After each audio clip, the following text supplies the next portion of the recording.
Ya, terima kasih untuk rekan-rekan jurnalis, YouTuber. Jadi kami baru saja menyelesaikan sidang mediasi, dimediasi oleh KIP, pejabat.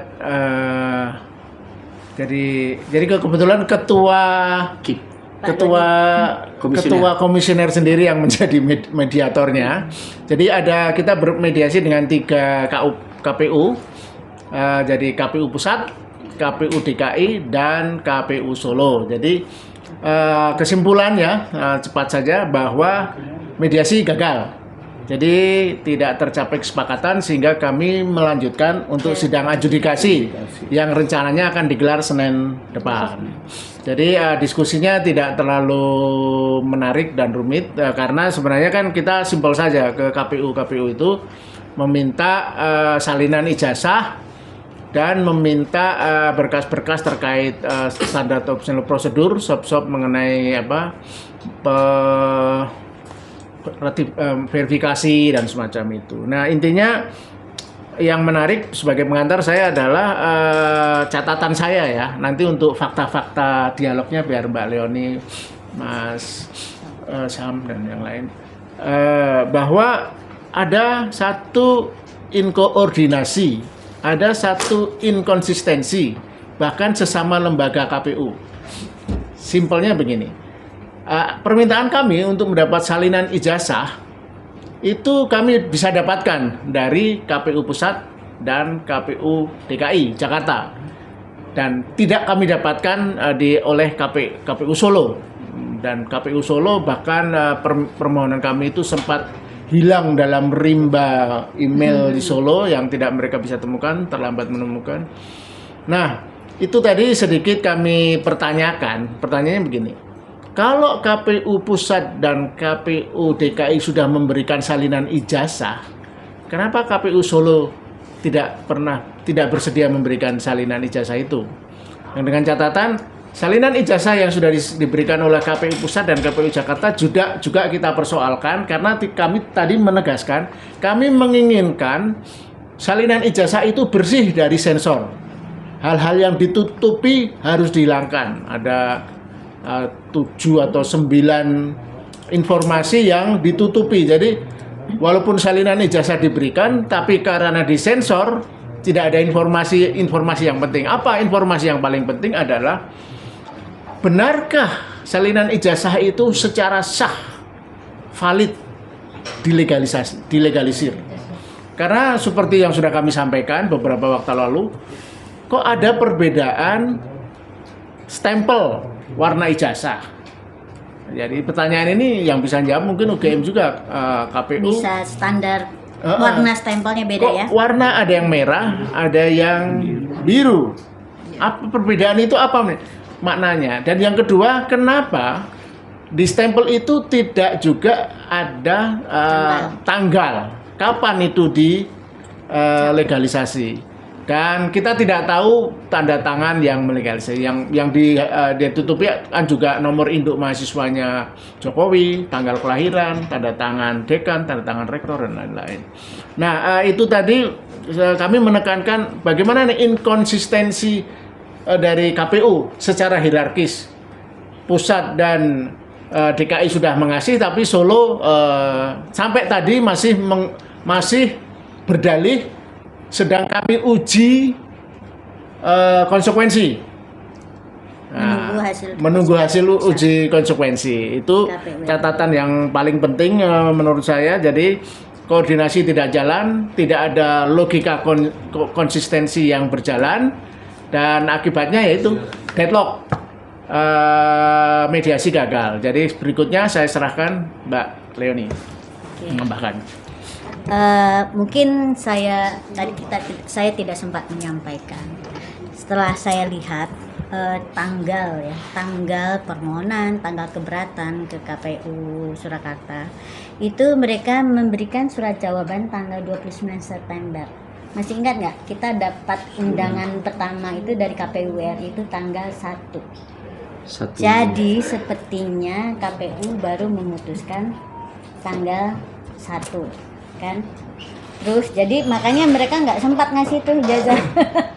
Memang nggak ada koordinasi berarti. Ini mau dijawab langsung apa enggak gitu kan? Nah, padahal mereka masih punya waktu tuh sebetulnya untuk menjawab, menunggu Arahan KPU pusat. Iya, ya seperti itu. Oke, terus yang kedua tadi apa? Oh ya, mengapa tadi agak ngotot di SOP legalisir? Karena ini terkait mereka mungkin takut juga ya dikatakan tidak melakukan legalisasi dengan benar. Jadi memang aturan legalisasi yang rata-rata ingin diserahkan KPU ke kita itu adalah terlalu umum, sehingga yang kalau kata Bang Sam itu baru verifikasi administratif, tidak ada verifikasi faktual ke lapangan. Nah itu sumber kenapa macet tadi itu. Jadi pertama adalah SOP terkait verifikasi yang tidak mau atau tidak berani didetilkan oleh masing-masing KPU. Lalu yang kedua soal yang poin B itu adalah dokumen berkas pendaftaran yang kita minta itu masih mau ditutup semua. Oke, ya gitu. Saya tambahkan ya. Jadi teman-teman, saya agak fokus pada 3 hal gitu ya. Jadi pertama adalah pertanyaan besarnya, kenapa Bun Joy itu ngotot betul mendapatkan namanya salinan ijazah fotokopi Jokowi? Itu kan clear tuh. Jadi sebenarnya saya jelaskan tadi pagi bahwa pada saat mediasi dengan KPU RI itu sudah pertama KPU sudah pernah memberikan, KPU RI itu sudah pernah memberikan, tapi banyak ditutup. Ada 9 poin gitu ya yang ditutup. Lalu kemudian tadi dalam pertemuan proses mediasi itu mereka bersedia memberikan, tapi hanya dilihat, ditatap, diraba, tidak dirasakan gitu loh. Kami mengambil sikap untuk tidak menerima itu karena sekali lagi ini adalah kepentingan publik, bukan untuk Bun Joy. Kalau untuk Bun Joy saya terima, selesai, umpek pulang gitu loh. Ini bukan harta karun gitu ya. Jadi itu kami nyatakan untuk tidak. Nah itu poin pertama kenapa kami waktu betul harus mendapatkan.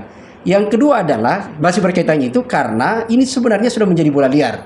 Kenapa kami harus mengambil dari DKI Jakarta, kenapa harus dari KPU RI, dan kenapa dari Surakarta? Karena ada bola liar bahwa ada ternyata selama ini di publik beredar menyebut bahwa title yang bersangkutan itu berbeda di Surakarta dengan di pusat. Apakah benar? Ini kita tidak bisa pastikan benar atau tidak karena akhirnya kami memutuskan untuk tidak menerima. Harus masuk ke adjudikasi. Yang ketiga adalah, nah ini yang paling krusial memang, yang kedua adalah berkaitan verifikasi.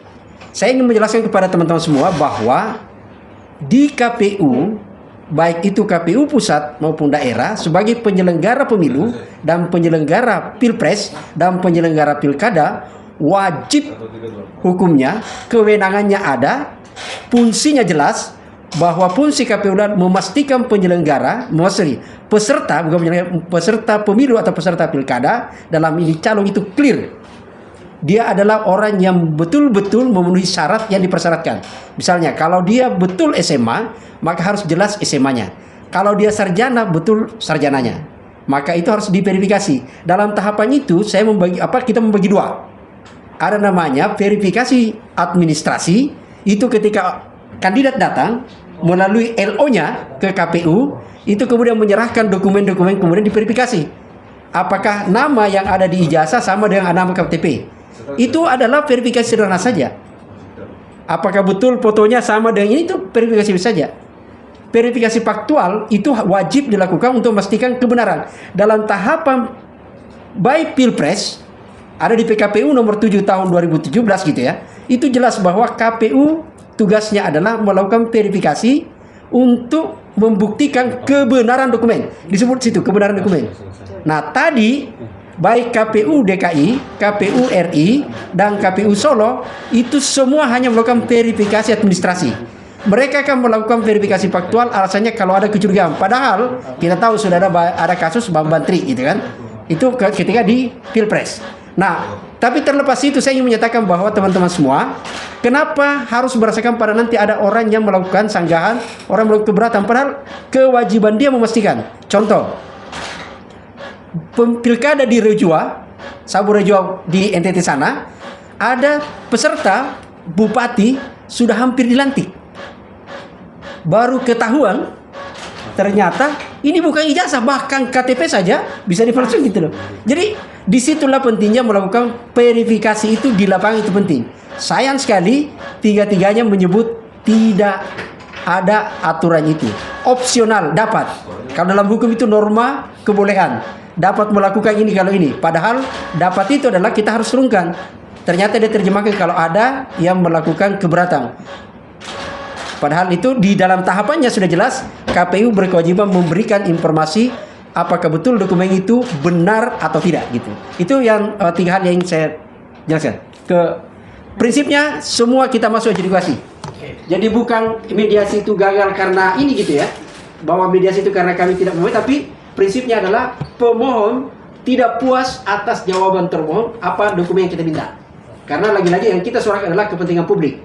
Kalau kepentingan Bonjoy saja sudah selesai, dilihat, dipegang, diraba, itu sudah ada semua. SOP ada, tapi gelondongan. Yang kita minta adalah kepentingan publik, supaya publik bisa berpartisipasi untuk mengecek betul apakah itu sah atau tidak.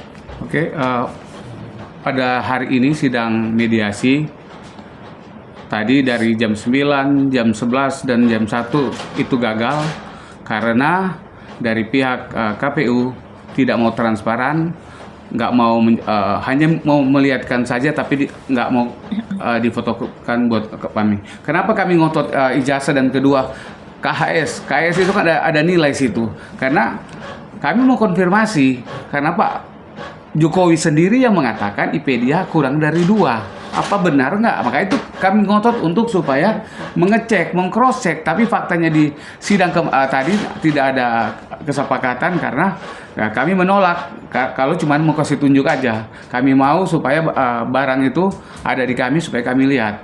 Akhirnya tetap sidang kami pada hari ini lanjut ke adjudikasi karena tidak ada kesepakatan bersama. Terima kasih.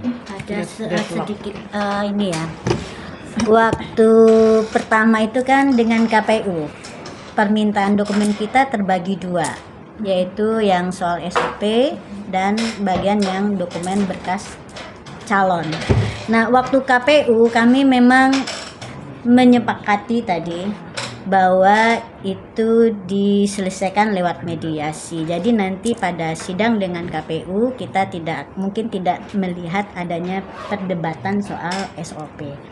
Tetapi ketika kami masuk ke KPU DKI, KPU Surakarta, ternyata kami melihat tidak adanya SOP yang detail. Itu ternyata itu suatu kelalaian kelemahan yang sangat fundamental ya. Sehingga akhirnya kami minta itu tetap dilanjutkan semua bagian yang A itu, permintaan SOP itu ke adjudifikasi. Pertimbangan kami adalah bahwa itu juga karena mediasi tertutup, kami ingin itu nanti perdebatan itu nanti terbuka bagi publik dan menjadi pembelajaran semua, bahwa kita melihat ini ada suatu kelemahan yang sangat fatal di dalam prosedur yang ada di KPU terkait dengan verifikasi yang padahal itulah syarat yang paling standar ya yang harus dilewati gitu. Iya, saya tambahkan dulu satu ya. Ini soal verifikasi, ini agak urgent gitu loh. Kalau verifikasi berkaitan dengan DPD itu kan sebenarnya adalah perseorangan. Itu sangat ketat sekali. Bahkan KPU bersama Bawaslu itu ke lapangan mengecek di rumah-rumah warga apakah betul yang bersangkutan itu memberi dukungan. Alasannya sederhana, untuk mengecek kepastian sampai ke gunung-gunung. Saya tahu betul karena saya pemantau pemilu. Tapi Pilpres yang pesertanya hanya 2 pasangan tidak mau melakukan ke UGM pun itu tidak. Jadi itulah di sana ironinya. Karena dia berlindung di situ opsional kata dapat, dan kata dapat itu kembali kepada keyakinannya. Keyakinan itu pada dia tanpa ada bukti, dan kita sudah memberikan bukti bahwa ada banyak kasus kepala daerah bahkan sudah dilantik, padahal yang bersangkutan adalah ditengarai dokumennya palsu. Ya. Jadi singkatnya apa kesimpulan ya? Ini penutup. Kesimpulan dari 2 hari berturut-turut itu Selasa dan Rabu ini, kami sudah bisa mengambil kesimpulan lah ya, kesimpulan sementara sampai sidang berakhir ya. Jadi bahwa satu, pemahaman pejabat pengelola dokumentasi dan informasi dan dokumentasi KPU baik di pusat di Jakarta maupun di Solo itu tentang esensi keterbukaan informasi publik masih sangat rendah. Kemarin itu saya sampaikan di sidang putusan sela dengan UGM dan tadi saya tekankan lagi dalam sidang mediasi ya. Kenapa kita berkesimpulan pemahaman tentang keterbukaan informasi publik itu rendah? Karena untuk jelas-jelas yang bahwa ijazah pejabat publik itu jelas-jelas terbuka, karena untuk menjadi pejabat publik itu melalui proses ya administrasi di mana ijazahnya itu diketahui banyak pihak. Jadi kalau sudah diketahui banyak pihak berarti juga mestinya bisa diketahui publik. Jadi pentingnya apa itu kita tekankan? Karena kita tahu lah pasca era reformasi banyak terjadi kasus pemalsuan ijazah. Jadi kenapa kami ngotot, Bon Jovi dan beberapa pihak lain, itu karena terjadi di Indonesia pemalsuan ijazah agar orang menjadi pejabat publik itu presiden yang sering terjadi. Saya pernah membaca satu penelitian, bahkan waktu itu awal-awal reformasi 60% ijazah pejabat publik khususnya di DPR, DPRD itu kemungkinan palsu. Nah, ini adalah momentum kita bersama ya dengan kasus beli dari kasus ijazah Pak Jokowi ini. Itu harus kita tegakkan. Tidak boleh ini terjadi di Indonesia ini. Nah, itu satu, pemahaman yang rendah dari PPID ini. Ini benar rendah atau cuman ini aja direndahkan? Nah, itu yang misteri ini yang akan kita Kan IPK yang rendah 2,5. Masih ada dugaan. Masih ada dugaan. Ini kasus exception. Ini ada exception, not the rule gitu. Iya. Jadi rendahnya pemahaman itu hanya karena faktor G. Jokowi.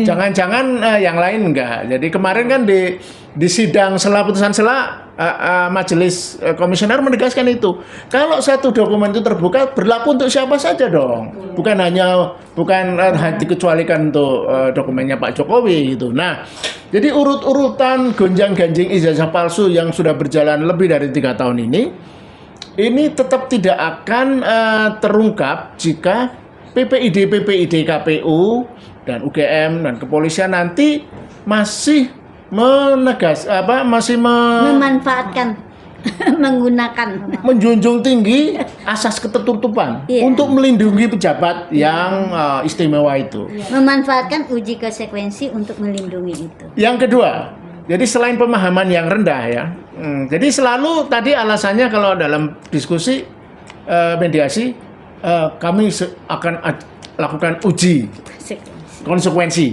Uji konsekuensi seolah uji konsekuensi itu menjadi modus, menjadi dalih untuk enggan. Pemusnahan belum dijelasin tuh. Iya. Enggan untuk menyediakan dokumen yang mestinya disampaikan publik. Ya, tadi yang menarik juga soal pemusnahan kan. Kami tanyakan kejelasan pemusnahan yang menjadi polemik di Indonesia ini kan. Seolah-olah tadi mereka meyakinkan bahwa yang dimusnahkan itu hanya buku agenda. Kalau buku agenda ngapain dimusnahkan sih? Kan buku agenda itu tipis. Dan buku agenda pun tidak boleh dimusnahkan. Nah, itu jejak sejarah. Betul. Jadi mereka yakin bahwa kami tekankan tadi benar hanya buku agenda, tidak yang lain-lain, berkas-berkas yang lain. Kan kami tanyakan juga karena pertanyaan ini penting karena selain isu ijazah palsu ini juga siapa tahu nanti ada perbedaan salinan ijazah antara KPU Pusat, KPU DKI dan KPU Solo. Dan KPU Solo dalam hal ini satu-satunya yang belum memberikan salinan itu dan mereka masih bersikukuh dengan menunggu hasil uji konsekuensi. Nah, jadi yang kedua yang tadi rendahnya pemahaman keterbukaan publik, yang kedua adalah etos kerja kawan-kawan PPID ini. Nggak tahu apakah mereka kecenderungannya pegawai negeri ya? Ya, oke. Jadi tidak menunjukkan etos orang yang punya kecenderungan ingin melakukan keterbukaan. Jadi sangat kuat rezim ketutupan masih menguasai. Jadi gaya-gaya birokratisasi era Orde Baru masih carry over, terus dibawa ke era reformasi ini, dan kembali semakin parah di era ijazah Jokowi, misteri ijazah Jokowi ini. Jadi kecenderungan kami sih sementara ini ya memang ada satu uji konspirasi untuk menutupi, ya. Tidak ada keinginan sedikitpun atau rasa ingin tahu bahwa mereka ingin membantu masyarakat membuka, karena ya kalau itu semuanya clear, asli dan secara administratif dokumen-dokumen itu ada, mestinya tidak ada yang salah kan memberikan ke publik ini. Kan tugas mereka melayani, tugas PPID itu melayani publik.